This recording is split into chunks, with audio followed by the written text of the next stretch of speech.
Yan, hello po sa ating lahat. Kumusta? So, si Eds ay nagpaliwanag nga po sa kanyang live, patungkol nga po ito kay Beyonce kung bakit wala siyang mga uploaded video, at saka di po siya nagtatapik patungkol sa kanila ni Beyonce at palaging kasama-kasama ay itong si Arjen. Kaya marami ang naiinis, ng mga Team EDC.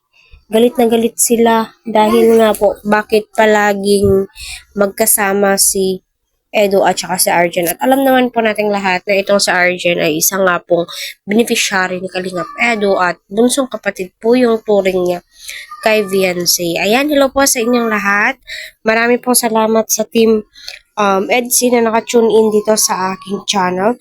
Naway, nasa mabuti po kayong kalagayan. So, ang topic po natin ngayon ay patungkol nga po ito sa live video ni Kalingap Eds. Sana maliwanagan po tayo at wag po natin gawing issue itong si Arjen dahil nga po si Arjen ay isang nga pong beneficiary ni Kalingap Edo. Siya po ay tinutulungan ni Kalingap Edo, so wala naman pong masama at saka itong si Beyonce ay ka-love team po niya yan.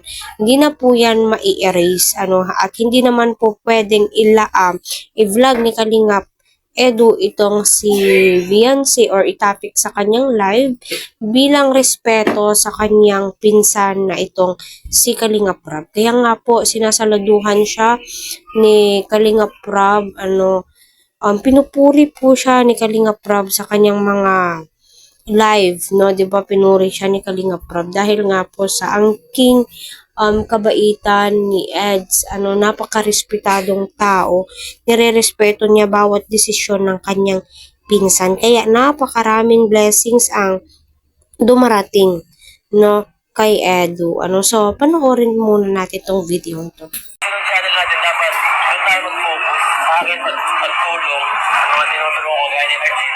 Kaya sa kanila ako nakafocus pag nandito, okay? So okay dito ang hinahanap niyo yung mga tinutulungan ko guys. Kasi mas mas masasabi. Kasi kung napanood niyo po sa live ni Kalingap Rab kahapon, bawal po